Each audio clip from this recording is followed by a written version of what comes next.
इस वीडियो में हम जो है दिए गए अनुपात में रेखाखंड की रचना इससे संबंधित एक प्रश्न को हल करेंगे। ओके, तो देखिए प्रश्न क्या है। प्रश्न है दिए गए रेखाखंड AB पर एक बिंदु C ढूंढिए जिसमें AC अनुपात AB बराबर 2:3 हो। यानी कि हमें जो है एक रेखाखंड को क्या करनी है, एक रेखाखंड है उसे जो है 2:3 में इस रेखाखंड को विभाजित करनी है। ठीक है, तो चलिए कैसे इसे जो है 2:3 में विभाजित करेंगे, इसे जो है समझते हैं, इसे जो है हल करते हैं। तो चलिए स्टार्ट करते हैं। तो सबसे पहले जो है हम क्या करते हैं, एक रेखा जो है खींच लेते हैं। ठीक है, इसका हल करते हैं। तो हम जो है सबसे पहले क्या करते हैं, एक रेखा जो है खींच लेते हैं। ओके, ये जो है कोई एक रेखा है। ठीक, तो ये जो है कोई एक रेखा AB है। यहाँ पर क्या बोला गया है, दिए गए रेखाखंड AB पर एक बिंदु C ढूंढिए। इसे हम A दे देते हैं और इसे B। तो ये जो है एक क्या है, AB रेखाखंड है। ओके, हमें जो है इस रेखा पे क्या करना है, एक बिंदु C ढूंढना है जिसमें AC अनुपात AB बराबर क्या हो, 2:3 हो। ठीक है, यानी कि हमें जो है इस रेखाखंड को 2:3 में विभाजित करना है। ओके, तो चलिए कैसे विभाजित करते हैं देखिए। तो सबसे पहला हमने क्या किया, हमने जो भी यहाँ स्टेप करेंगे उसे जो है मैं एक साइड पे जो है लिखते जाऊंगा। ओके, तो इस साइड पे मैं लिखूंगा रचना के पद, या फिर इसको बोलते हैं रचना के चरण। ठीक है, तो इस साइड में हम जो जो स्टेप करते जाएंगे उसे जो है मैं लिखूंगा। ओके, तो देखिए यहाँ पास रेखा AB है। तो हम सबसे पहले क्या करेंगे, हम जो है एक न्यून कोण बनाएंगे। ठीक है, इस रेखा के साथ जो है एक न्यून कोण का निर्माण करेंगे। ठीक है, तो चलिए हम बिंदु A से जो है एक न्यून कोण का निर्माण करेंगे इस प्रकार से। इसे हम नाम दे देते हैं X। तो हमने पहले स्टेप में क्या किया, तो पहला स्टेप में हमने बिंदु A से, तो हमने पहले स्टेप में क्या किया, बिंदु A से कोई भी न्यून कोण बनाते हुए एक रेखा AX खींचा। ठीक है, ये हमारा पहला स्टेप हुआ।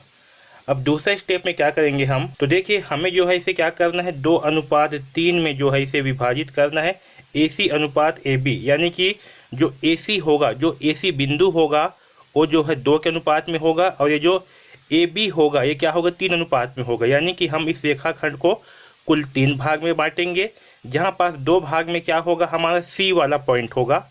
ओके, तो हमें जो है इस रेखाखंड को कुल 3 भाग में बांटनी है। ओके, इस AX पर, ये जो AX है इस पे क्या करेंगे, 3 बराबर चाप काटेंगे। ठीक है, तो हम जो है किसी भी माप का एक चाप लेंगे। ठीक है, मैं इस माप का चाप ले रहा हूँ, और क्या करेंगे, इस AX पर 3 चाप जो है काटेंगे। तो ये मेरा पहला चाप। ठीक है, जहाँ पास चाप कट गया उस बिंदु पर पुनः लेंगे और इसी माप का ही इस पे दोबारा चाप जो है काटेंगे। ये दूसरा चाप और ये हमारा तीसरा चाप। ठीक, तो हमने क्या करेंगे, किसी भी माप का चाप लेकर के जो है इस AX रेखाखंड पर 3 चाप काटेंगे। इसे नाम दे देते हैं हम A1, इसे नाम दे देते हैं A2 और इसे नाम देते हैं A3। ठीक है, तो हमने दूसरा स्टेप में क्या किया, दूसरा स्टेप में जो है AX पर, तो हमने दूसरे स्टेप में क्या किया, AX पर 3 बराबर चाप काटे। ये जो AX था इस पे क्या किए, 3 बराबर जो है चाप काटे। इन्हें हमने A1 नाम दिया, A1 A2 और A2 A3 नाम देते हैं। जहाँ पास क्या है, A1 A1 A2 और A2 A3 तीनों जो है आपस में बराबर हैं। ओके, अब देखिए तीसरे स्टेप में हम क्या करेंगे, तो तीसरा स्टेप में जो है हम ये जो A3 है, ठीक, ये जो A3 पॉइंट है इसे जो है B से मिलाएंगे। क्या करेंगे, इस A3 पॉइंट को इस B पॉइंट से जो है मिलाएंगे।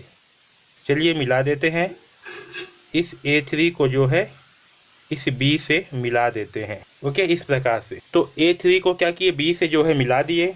अब क्या करेंगे हम, इस A2 से जो है इस A3B इसके समांतर जो है एक रेखा खींचेंगे जो कि AB को क्या करेगा, बिंदु C पे जो है प्रतिच्छेद करेगा। तो चलिए A3 के समांतर क्या करेंगे, एक रेखा जो है खींचेंगे A2 से। तो A3 के समांतर रेखा खींचने के लिए क्या करेंगे, हम जो है एक किसी भी अनुपात का जो है एक किसी भी त्रिज्या का जो है चाप लेंगे। ठीक है, और इसे जो है A3 से काटेंगे। ठीक, तो हम क्या करेंगे, किसी भी माप का जो है एक त्रिज्या लेंगे और इसे जो है काटेंगे। कहाँ से? A3 पर रख करके। ओके, तो हमने ये चाप काटा और इसी ही माप का चाप जो है हम क्या करेंगे, अब A2 से भी काटेंगे।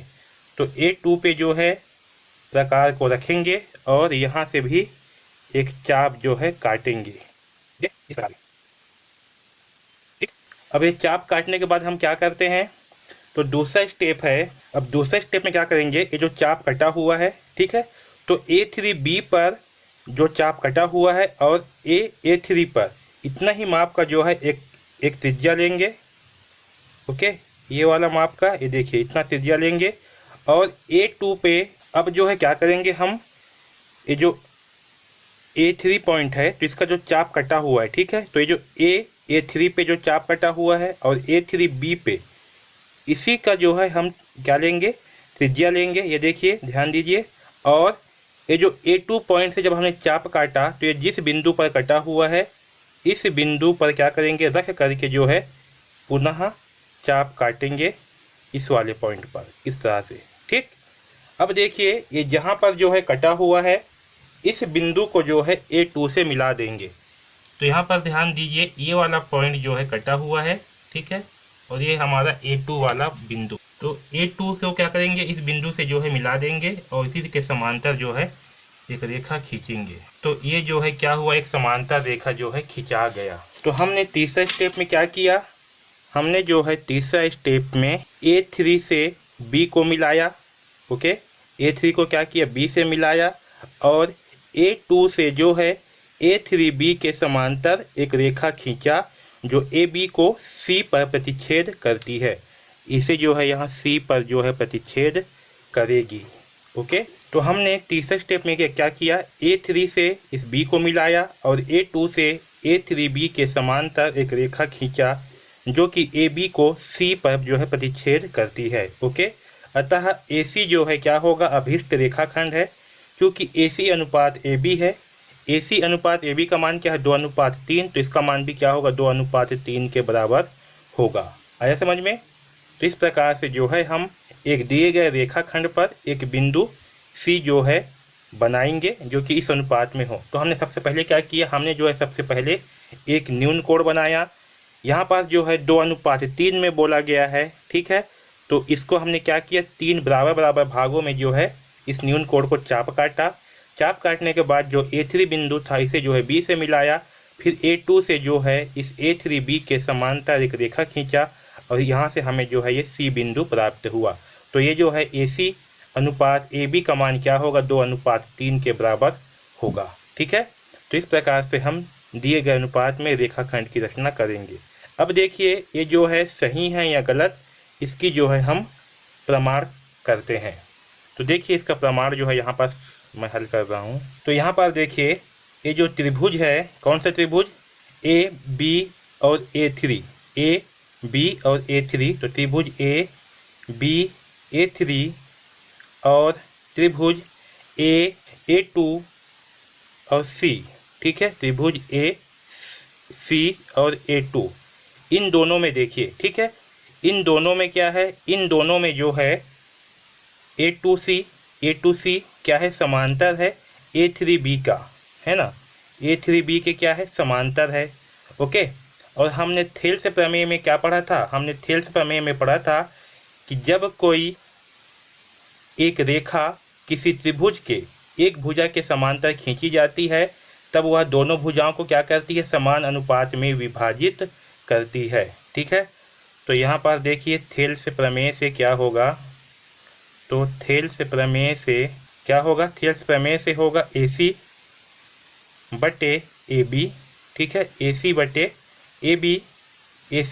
AB बराबर A2 बटे A3 के बराबर होगा।